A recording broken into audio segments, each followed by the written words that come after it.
I feel like high noons are kind of just the thing to drink if you don't want to spend as much money maybe at a bar. Maybe if Washa doesn't pan out, we could just start our own PR firm or We'd be something. so good at it because we know how to get around it sometimes. Yeah, but they're only amplifying it. And if they were really that outraged about it, would they be, putting it on blast everywhere?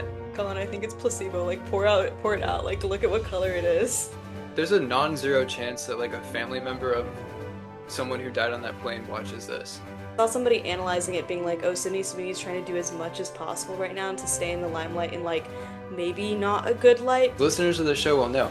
I mentioned Rand Paul quite a bit, and if you go back and rewind the tape, probably like once an episode, I'll just like sprinkle in some Rand Paul. Hello, everyone. Welcome to episode 22 of Washed Up. I'm Colin. This is Abby. We're in Washington, D.C., debriefing the week's news so you don't have to listen to the legacy media that your grandparents do. Hello, everyone, and welcome back to another episode of Washed Up. This is episode 22, and it is actually very dear and special to Colin and I because at the Vista, when there were 22 editions, that meant that the year was wrapped up. And so this is kind of going to be like volume one of Washed Up, where the first 22 episodes will kind of be like packaged together, you could say. And now we're going to be working on volume two. So we kind of wanted to take this episode to reflect on how far we've come in 22 episodes. What were some of the standout moments so far? And I do think we've grown a lot and like expanded in terms of our approach to creating content.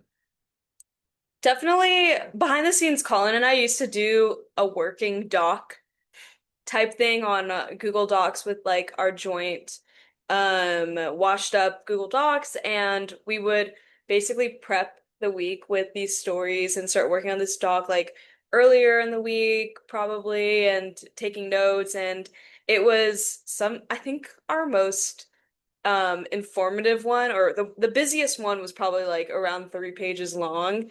And this document was something that at least I would always look at like during the episode. And even if you watch it back, you can like kind of see me like reading as like Colin is talking, or like maybe even while I'm talking, which there's no issue, I think, in reading something during a recording session. Like sometimes we'll have to like look up a statistic or something to make sure that it's accurate, but it just feels so robotic. Like that's something that stands out to me in the earlier episodes, and definitely the later episodes are anything without that document. And I think there's a very clear shift. Yeah, no, I do think we've gotten a little bit less formal about it, and that's been fun because I do think it was when it was so like rigid in our approach, it was good because we were trying to be like super, super factual and accurate, and we still do that. But we also recognize like the importance of being conversational and like having fun with it. And so that is a good, well, you see, what we do today is going to be a little bit different, a little bit fun, based off of a less like newsy story, but a more like culture story. So, yeah, I mean, we've definitely expanded a lot. One of my favorite highlights from our first 22 episodes was probably when we read Or our text. text Yeah. about from the debate of Biden and Trump. And so you got to see like in real time how we were thinking a year ago when they debated. And it was that episode got pretty good traction, I would say.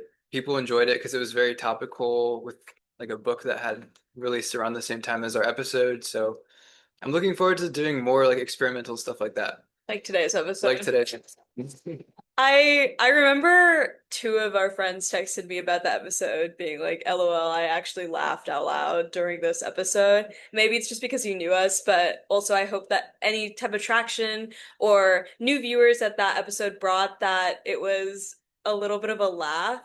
One of my favorite moments, I guess, throughout our 22 episodes was the episode that before we went to the military parade, where Colin was like, we have to go. And I think I said something like, yeah, I know, but like, I don't want to.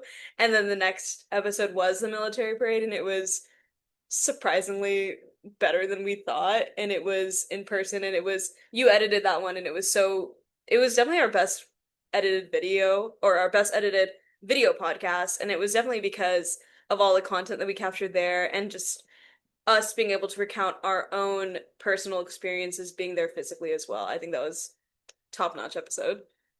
Yeah, I mean, some of the good feedback we've got since we started was like trying to incorporate more visual elements. So like when we were, reading our text messages, it was good to have like the physical text edited in so people could read along as we were reading it. Like that was really fun, and like again, we can try to incorporate some more of that as we go along here. What are some favorite like topics or stories? You said the military parade. Any other big highlights? Because we again hit the ground running around the start of Trump's second term. And so I feel like a lot of our coverage has really been dominated by what's going on in the White House. Oh, some of my favorite content though has been when we rail against Congress for not stepping up enough, because I think Oh we can yeah. never do enough of that on this podcast. Outside of national politics, I think even though this was earlier on, I did like covering and giving my opinion on the coverage of like Blake Lively and Justin Baldoni. Maybe it was because that was when I was still in Vegas and I had more time with the job that I had at that time. And I remember like annotating the cases and like everything that was coming out about that. So I felt so prepared in that way, and it was just more fun for me, I guess. And that type of field of law and like cases like that are always really fun for me to get to learn about. And it was such a media heavy, like people within like pop culture were super into it that I think it motivated me even more to be like, oh yeah, we should definitely talk about it. Yeah, and I think as we've gone along here, we've also uncovered some like through lines that really drive both you and I, where like we're both very adamant about free speech and no censorship, or very little censorship, um, which we talked about in our like legal rulings episode. And we also like to comment about the media, like particularly the mainstream. And we're very interested in like the optics around celebrity and PR. And so it's been funny because since episode one, which I do think we talked about Lively and That Baldoni, was a tale of three Justins, two Justins. yeah, or LA wildfires too. Yeah. It was a hodgepodge episode for sure, which we've kind of moved away from by doing like single topic episodes. But since our very first episode, those topics have kind of carried through of protecting free speech, optics around celebrity and PR. And I think I've joked to you before, like maybe if Washa doesn't pan out, we could just start our own PR firm or something. We'd be so good at it because we know how to get around it sometimes. Yeah. Anything that connects to the Vista and like we get to allude to our experience within college, I really like as well. I can't think of anything particularly right. Oh, I think in the episode where we interviewed each other, you would ask me about like my favorite story that we released in our senior year when we were on the exec board, and actually our previous news editor during that time had texted me, and I had no idea she would even be like, we didn't send it to anyone or anything. Like, Mhm. I mean, I think I stopped sending episodes to people, and I kind of just see who listens out of like, I guess the people in my personal life based off of who texts me what. I think that's always funny. I really like moments like that. Like that's so fun to me. Yeah, so our news editor reached out and said that she had listened and appreciated the shout out on the show. Yeah. And that was true of back when our old college paper, The Vista, was in session in like last semester. They would occasionally reach out and just say like, "Hey, listening to your show as we're doing our production," or you know, that we would shout them out on the show. They would hear it. That was always fun. And yeah. And What oh, and sorry, and just like anytime we tie in our own experience as college reporters, and just I'd say that we've really progressed from our initial name of like how we feel like we're washed up reporters. It's kind of ironic at this point because I think we've both kind of grown into our own comfortability around the idea that like we are reporters, not even necessarily washed up at this point. Like we're pretty gung ho and adamant about the things that we care about and speaking about different current issues, and both of us, I think, through the course of our first 22 episodes of this show, have like come around to viewing ourselves as actual journalists and not just washed up journalists. Oh, I definitely think that I feel more like a journalist than I have in a very long time. Even when I had imposter syndrome throughout college and stuff. Speaking of like viewing yourselves as a real journalist and everything good that's happened, what do you think the hardest part about the past 22 episodes has been? Like what has been Um, maybe your least favorite part? Back when we were trying to cover every single thing that was happening, that was hard, as one can imagine, especially during, The beginning of Trump, the launch of his Trump too. second administration. That was really hard. But like there was a couple stories that were genuinely very tragic, Hmm. like the American Airlines crash that happened.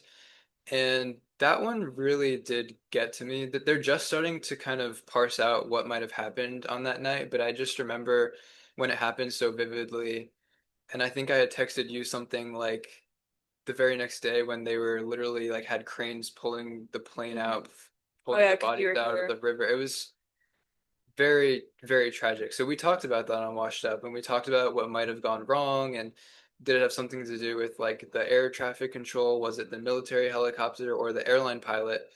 And I mean, we could deliver an update shortly because that investigation is still ongoing, but covering that story was hard because it was literally close to home and just completely tragic. There was no silver lining at all.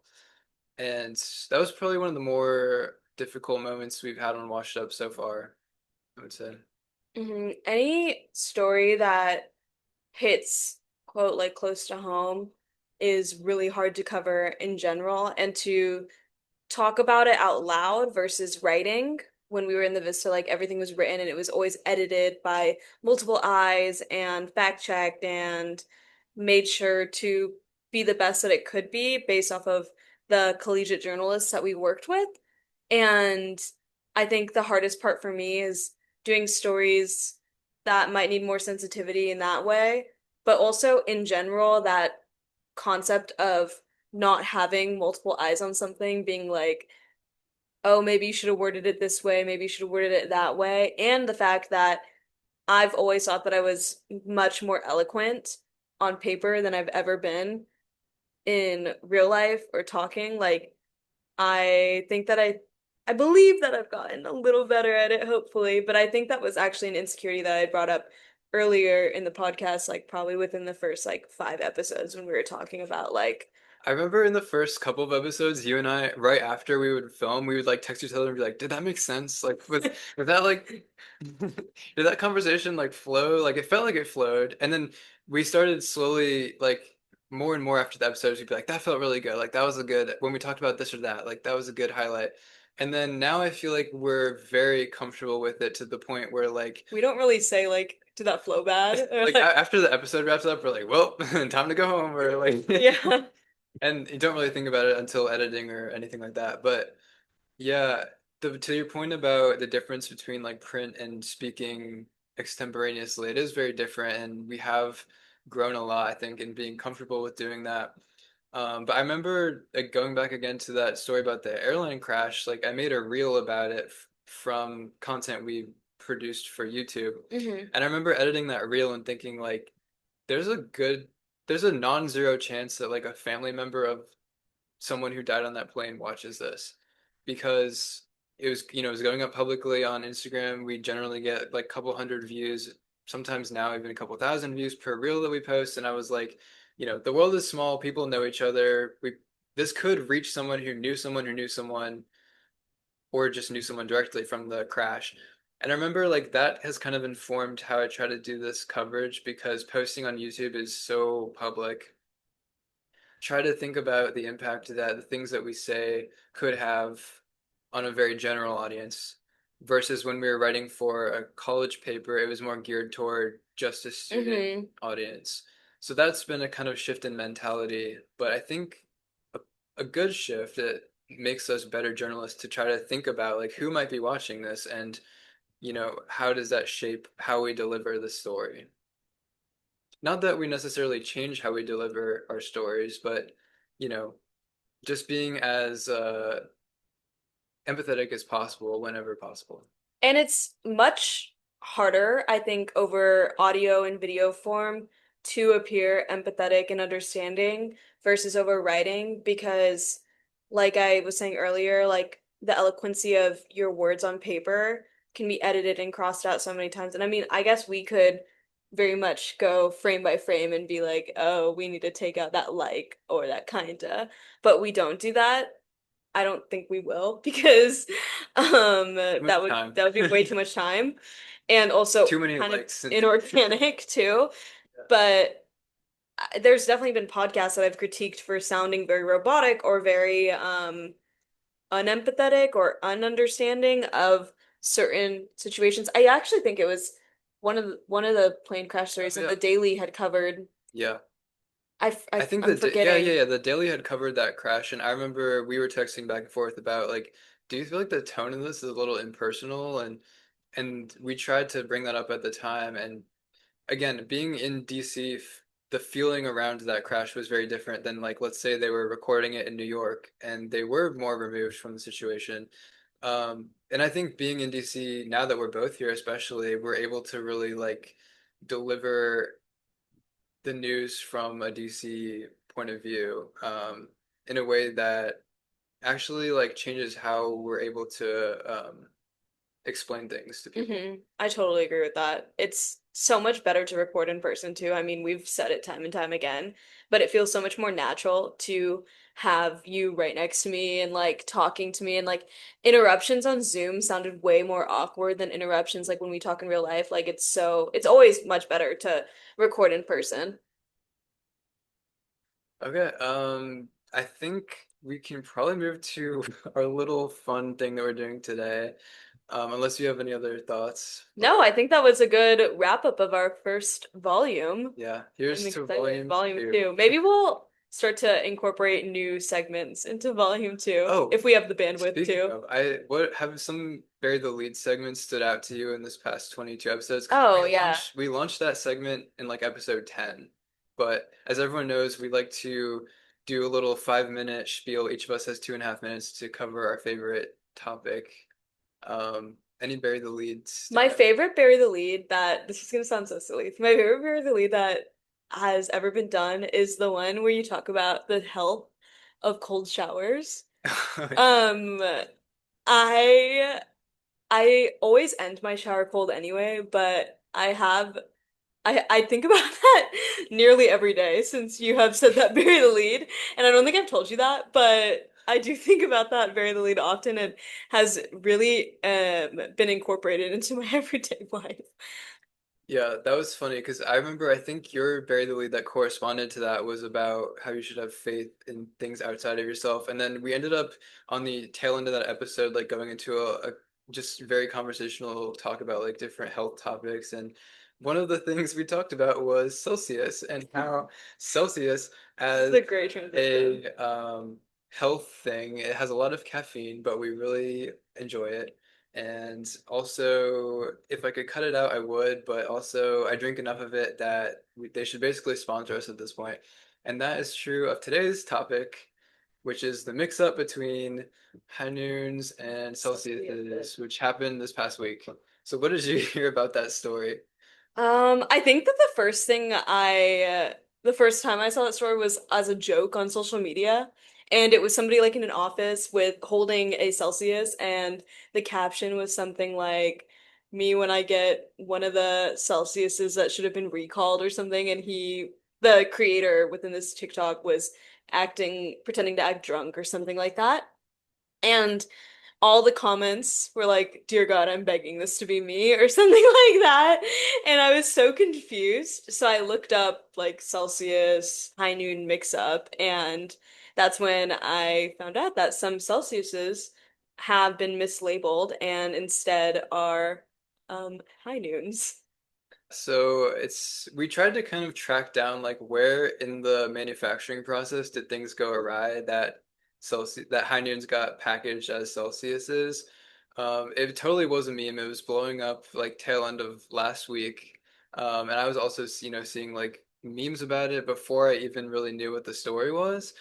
Um, but as far as the manufacturing mix-up, it sounds like they just sent like empty cans that were going to be filled of Celsius to the plant that, was producing these high noons. And it was literally just that simple. And it only applied to like a select lot or couple of lots that only went to a couple of states. And I think the states, I remember seeing Virginia, Virginia was definitely on there. Ohio was on there. Can't really remember the other ones, but I only remember scanning to see if it included DC, but I was like, oh, Virginia's close enough. And I was like, maybe it did affect us somewhere.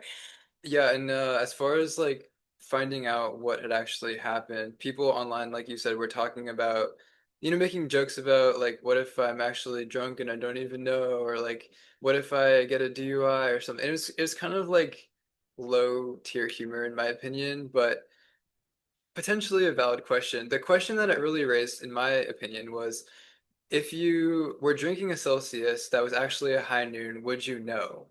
And I think that is what informed our idea for today, where we're going to compare for everyone here drinking a Celsius and drinking a high noon and I see see. if they taste the same or not. And I'm sure there'll be some differences in like appearance and taste, where presumably like you would know if you were drinking the wrong drink.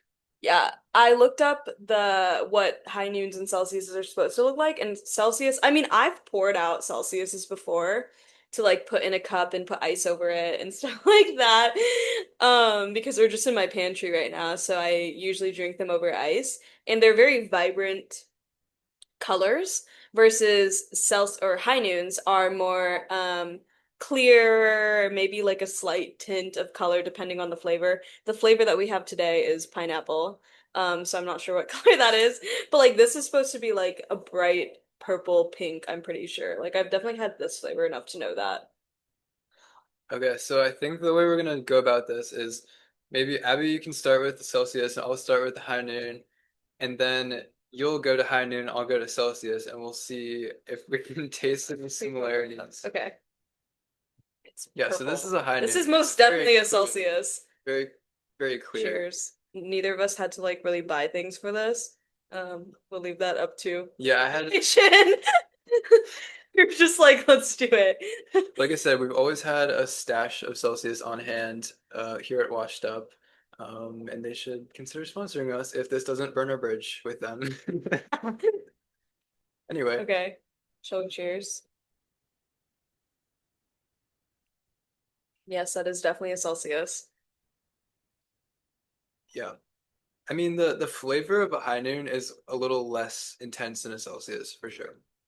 Do you want to talk about how you kind of thought maybe you drank a Celsius or a high noon the other I just day? had a moment yesterday where I was pretty out of it. I was pretty tired. I'd just come back from a long run, so I opened up a Celsius, and I was like three-quarters of the way through when I hadn't even thought about this story in a little bit, but it tastes a little different. Like the aftertaste was weird. It had been sitting out, the Celsius had been sitting out for maybe an hour or two and had started to lose its carbonization and lose its flavor. And I was like, there's something about like the aftertaste of it that is different. It might just be the berry flavor that I'm not like accustomed to, but I was like, I'm also very, very prone to placebo effect. I think I literally texted, if you look at our text, like he's texting me about it yesterday, and I said, Colin, I think it's placebo. Like pour it out. Like look at what color it is. yeah, and I think you at some point in Washed Up have asked me directly, like, do you think you're prone to placebo? And I was like, yes, immediately yes. I feel like placebo is a very real phenomenon, psychologically speaking, and maybe I was having some of that yesterday. Just knowing this news story was enough. Yeah, this is most definitely a high noon. It's very vibrant. You mean Celsius? Oh yeah, whoops.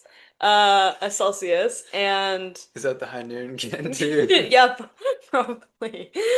Um, But I frequently drink the berry flavor. I actually frequently drink the vibe flavor because those are the ones that I get. Because I don't, these like come in like packs of what, like 12, and I don't like the kiwi flavor. And to avoid the kiwi flavor, I usually get the vibe pack.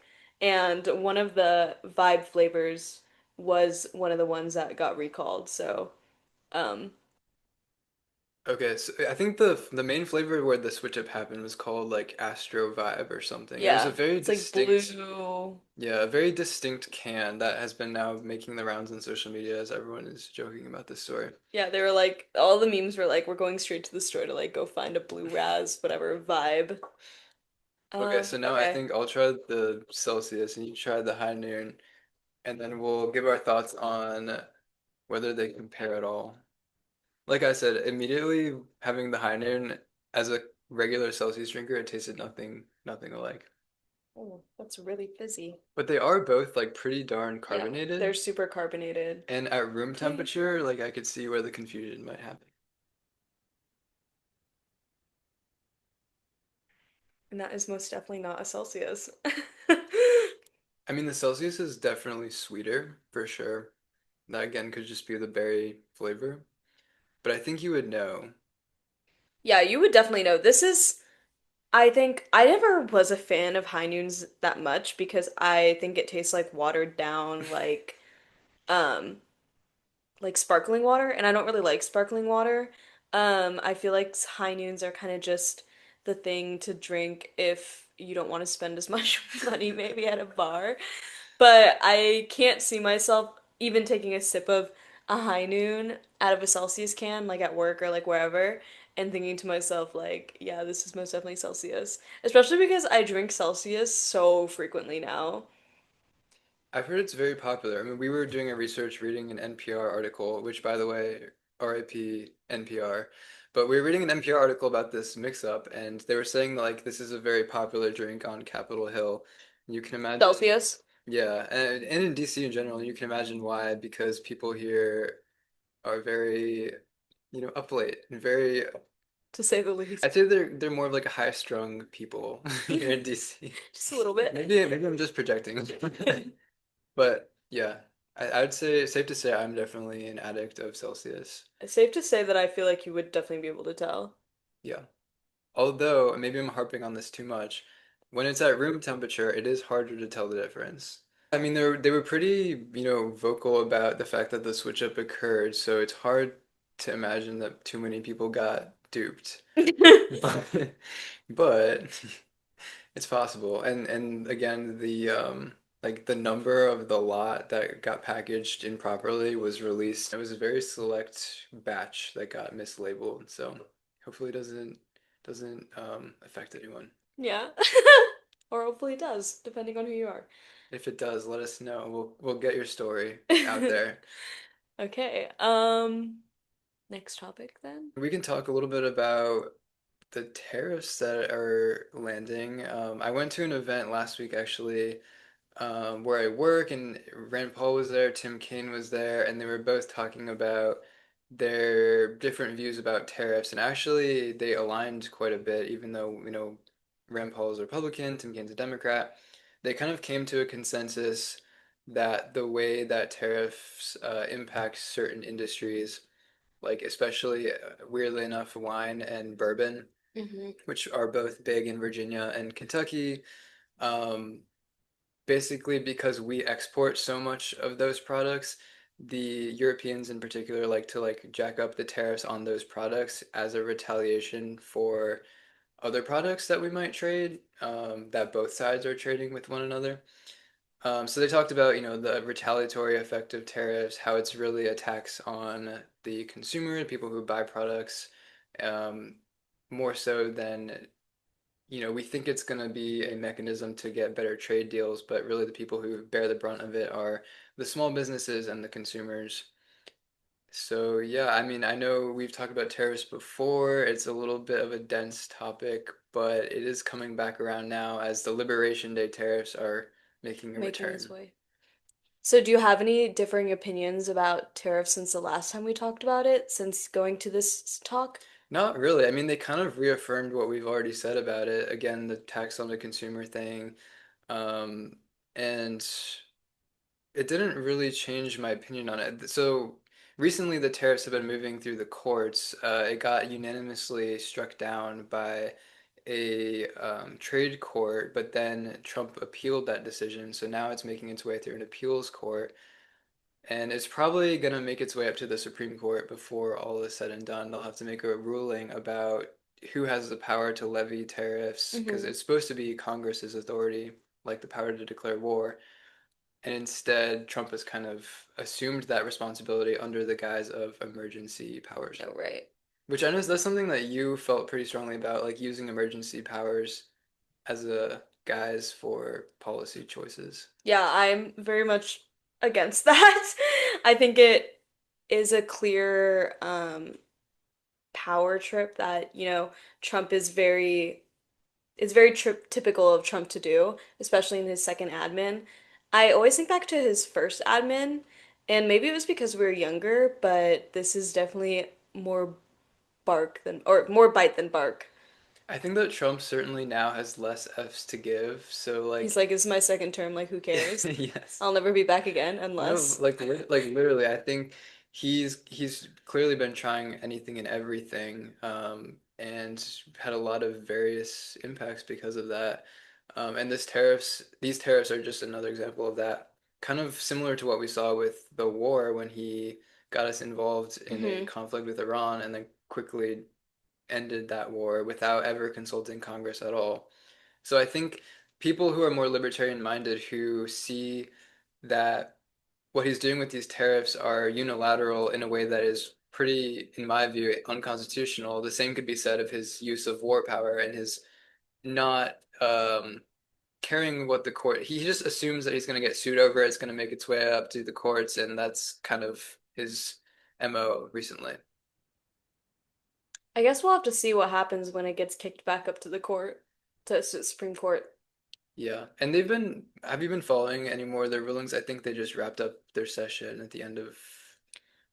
I haven't checked within, like, honestly, since the last time we were talking. I know that they did wrap up some decisions recently because I was supposed to go for work, and then this thing happened, and we ended up not going. Plus you have to wake up so early to actually see those decisions happen in real life. But I haven't had the time to really delve into it and understand what exactly is going on. Have you? Like, did you see any particular No, topic that you're passionate about? no, I just know that the last like several decisions they handed down were very aligned with Trump's Mm. agenda. So, we've talked on this show a lot about like the power of the courts to oppose Trump, how they're sort of, even though they can't impose policy changes necessarily, that they're sort of one of the last like lines of defense against him being unilaterally in charge. And they're absent. Yeah, They're we not pushing back. not recently so much. And now Congress is on their August recess since they were so busy before. Right. And now they'll be out for like the whole month. So, you know, um, it raises the question of who's going to be pushing back against the administration. Maybe no one. We'll have to see.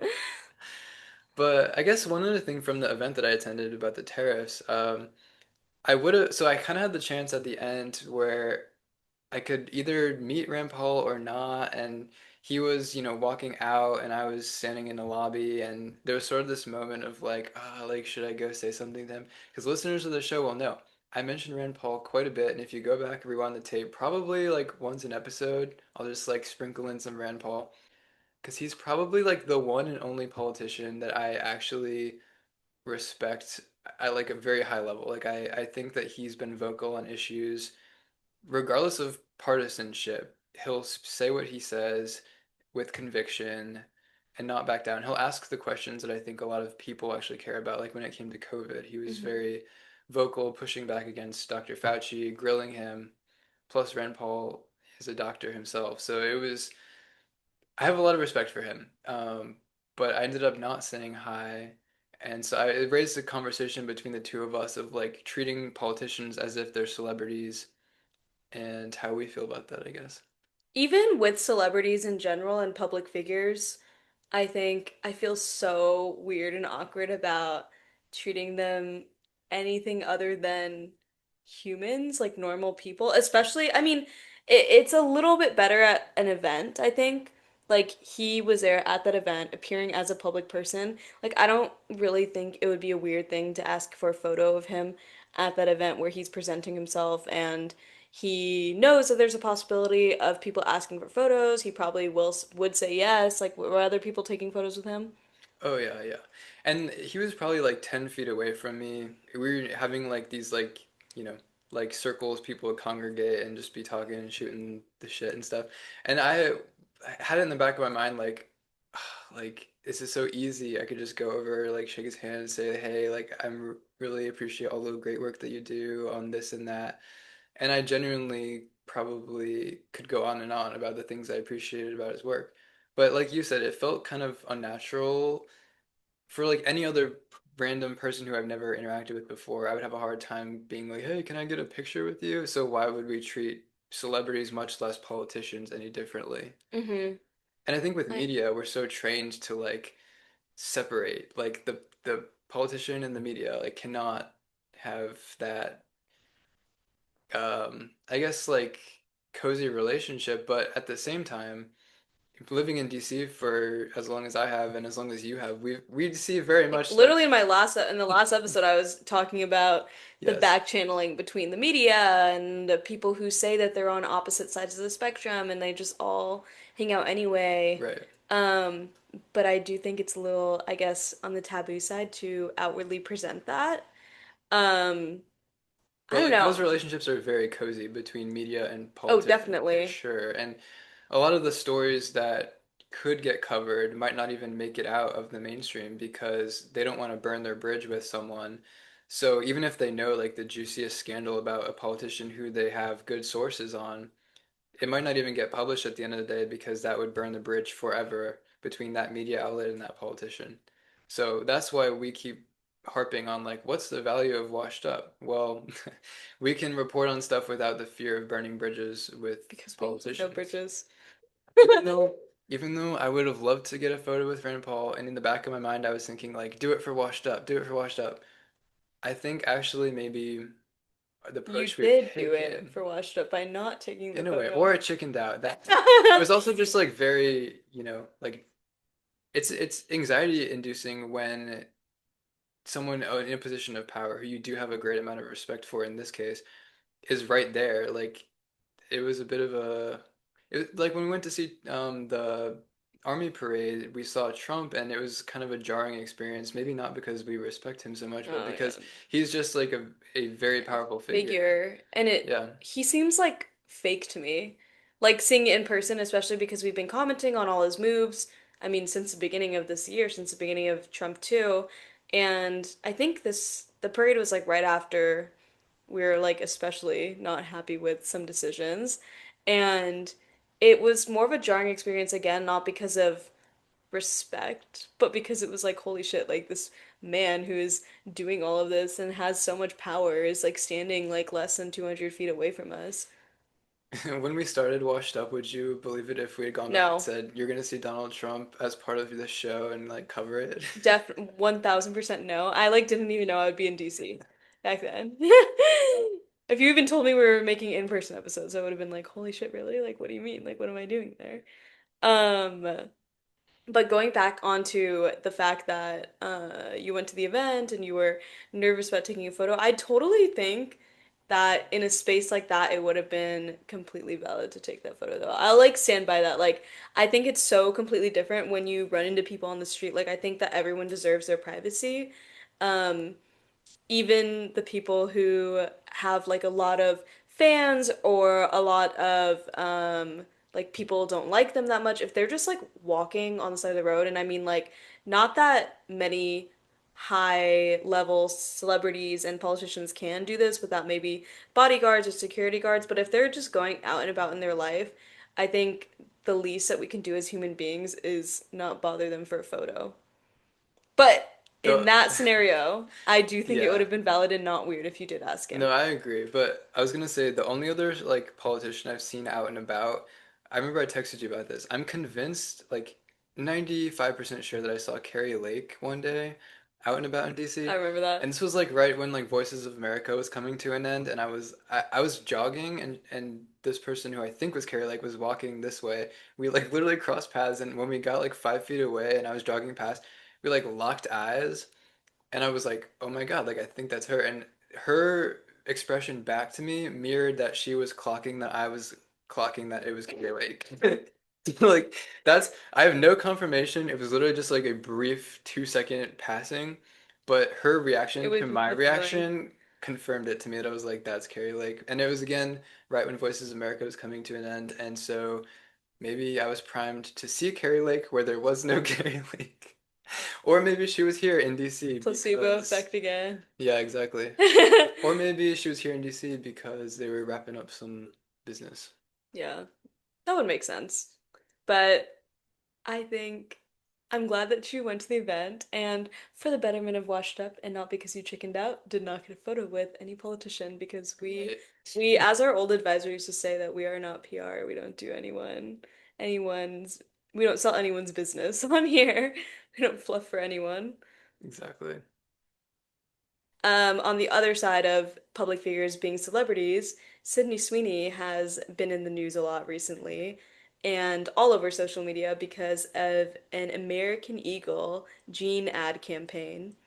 And she talks about I'm sure surely she didn't write it, but American Eagle talks about how Sydney Sweeney like has great genes, genes spelled in the pants way, but then genes spelled in the genetics way is like crossed out, and she's kind of modeling denim and jeans. There's a bit of a call out to Brooke Shields and her Calvin Klein campaign, which she's openly spoken about being taken advantage of as a young girl. I think she was only 14 when she did that as well.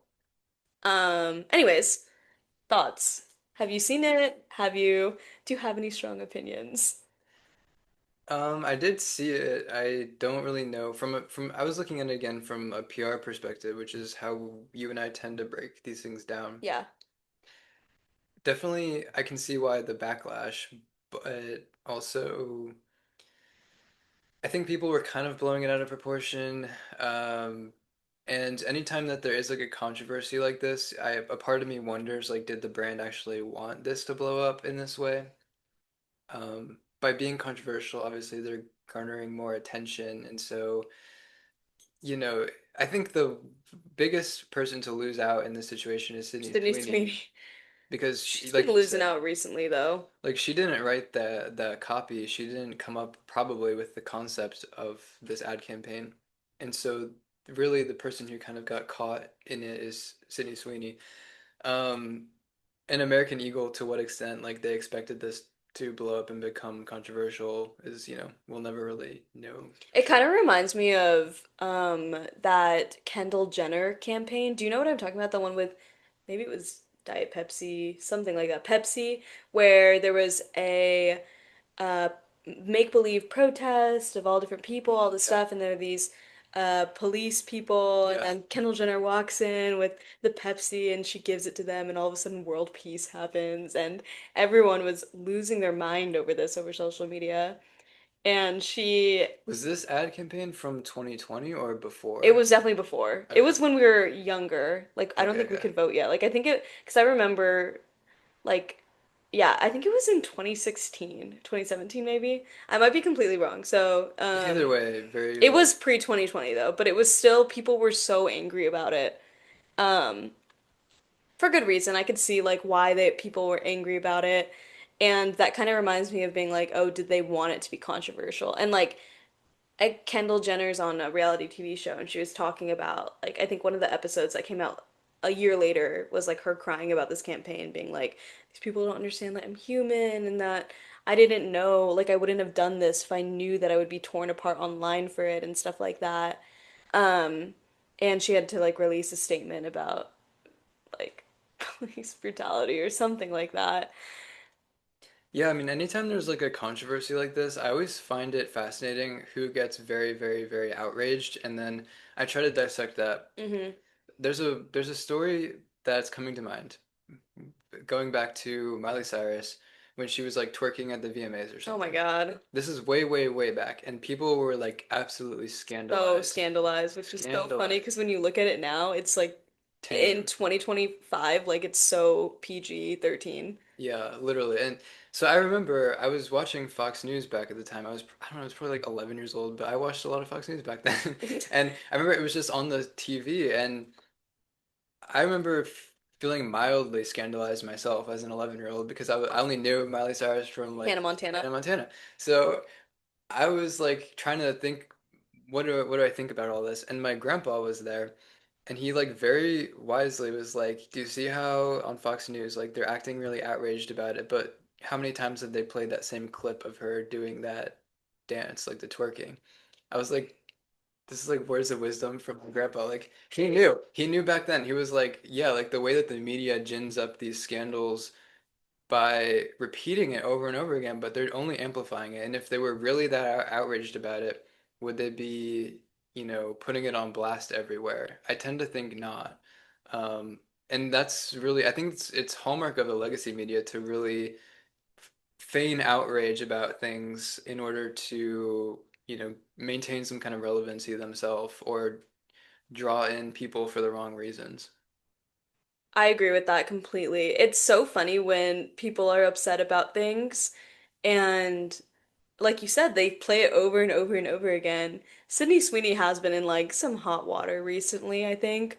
The Specifically, Bezos wedding. yeah, the Bezos wedding, the soap campaign that she did, or the Sydney Sweeney. Have you seen that? Mm-mm, no. She, I forgot what, it's a men's soap brand, and it's called Sydney Sweeney's Bath Water or something like that. From like Saltburn or something? A reference No, maybe? that's so That different. was someone else. Okay. Yeah, but I don't even like, I need to like, I don't have my phone on me, but I need to like look up what brand of soap. It's for men, it's advertised for men, and basically she does this commercial and it says that each bar of soap has bath water that she like took a bath in, and also there's a hole in the middle of the soap and people were like tearing her apart for it, like talking about like how anti-feminist she is and stuff like that. And then I was kind of giving her the benefit of the doubt, being like, oh, like maybe she just needs some money, like she just needs the extra ad time. But there was like an interview that she said she came up with the concept on her own. And then I was like, okay, girl, I can't defend you here. Not that I go around defending celebrities, because if you've listened to this podcast before, you know that we don't give anyone grace on here in that way. But yeah, she's definitely building her way up to um have a certain type of image about that people I would say on the left are pretty upset about. Yeah, I mean, we didn't even really go into too much detail about why the left is upset because I just explained from my perspective, it's a lot of ginning up outrage, Yeah. so why talk about it? But yeah, the outrage presumably here would be something about like on racial lines. Is that what they're implying by saying Sydney Sweeney Sydney has has good good genes? genes. Is it like implying that there's bad genes and from like people are, shouting like eugenics or something and I don't know. Again, it doesn't really land to me. I see it all as like manipulation by the American company. Eagle. Yeah, I see that too. And so it almost doesn't really matter to me what they meant or what they intended. I think they were just going at it from how do we get people to buy more jeans. It's also I don't know if it's for buying more jeans, more so it's Brand just to awareness get, too. yeah, brand awareness because it's objectively not a great jeans ad. The jeans are very baggy on her, they're not buttoned. They like don't really flatter like any type of way, like in my mind, like I'm wearing jeans that like are buttoned up in like my size, like they're very oversized and purposely so. Like I wouldn't say that this is a good jeans ad, regardless of if you think that it is implying a certain type of rhetoric. It's just not a good ad. So I think the only way that I can think of it from a PR stance is American Eagle being like, oh, we need to have everyone talking about us again. Because I mean, I haven't thought about American Eagle in a really long time. Yeah, no, definitely not. And I think brands are good at that, at like knowing how to So how to manipulative. stay relevant by staying quiet for just enough time that you almost forget about them, and then like they'll make a move and you'll suddenly remember. And there's science behind it about like how long do you go dark before you make a reappearance in order to have a lasting enough impact. And they've got it down to a science. It's very, very manipulative, but I saw this analysis of Sydney Sweeney's career right now too, which I think might be very similar to how we're talking about brands, is she is going to have this very serious role as the, I'm forgetting her name right now, the female women's boxer that she'll be playing. She had to like really build some muscle for it, and that was like released. That's gonna release like sometime within the next year. But I saw somebody analyzing it being like, oh, Sydney Sweeney's trying to do as much as possible right now to stay in the limelight and like maybe not a good light because she's gonna come out in this role and be taken like very, very seriously because it's finally not a stereotypical like bombshell blonde role and more emotional, serious, like really show her acting chops, not just in a Cassie Euphoria way. So Mhm. once that switch happens, it's gonna be like boom night and day, and then she's gonna be praised for it. And I could totally see that happening too. Like people forget too that actors, actresses, celebrities, politicians are also a brand within themselves. That is another secret of marketing, which I guess we're just giving away all of our tips for free here. But another good tip is like to do the contrast Yeah. thing. So like another way to stay memorable for all of you out there is you'll present one image that's very like kind of pure in that image, and then you'll immediately the next like appearance flip it around completely 180. So like the contrast of that gets people very interested because they're like, wait, I thought you were this thing, but you're actually this thing. And so that's a way of staying relevant, keeping people interested, getting more attention. Again, a subtle form of manipulation, but when you talk about like PR and the science of it, it's all strategic and intentional. And that is why, which I've said this before, and I'm sure Colin has said it before too, I think that media literacy classes are so essential, and I think it should honestly be taught earlier than it is and not as an optional class within college. Yeah, I mean, the way that the media landscape is going now, and now you're introducing like AI and possible distortions and things like that, yeah, that would make sense to me. Like, have kids from a young age learn how to spot these different tactics and not fall for it. That's a big saying right now is like propaganda I'm not falling for is a meme. Yeah, yeah, you're so right. And yeah, it's propaganda we're not falling for. No, come to us for marketing Yeah, tips. propaganda you should fall for is washed up. Watch Stuff's transparency because it actually isn't propaganda at all, and Colin and I are doing this out of the pure fun and release that we get from recording an episode every week-ish. And We're weekly-ish. yeah, washed up weekly-ish. And when we started this podcast, did you think that we'd be talking about the PR of a ad campaign gone wrong with Sydney Sweeney and eugenics? If you told me back when we first started that we would, I wouldn't be surprised, but I wouldn't say that would be like the first topic we talk about. Yeah. I First. wouldn't believe you if we were doing a taste test of Celsius in high noon on camera, though. I would have been like, what? Why? Yeah, for sure. Our show is evolving, you guys, and you get to witness it with us, so we appreciate that. Yes. Let us know if you like the additional fun things like trying um energy drinks that is possibly a drug. And Reading our text messages for you. reading text messages and I guess seltzers on camera. I think That's all I have to that's say. all for this week. Okay. Washed Washed up up out. out.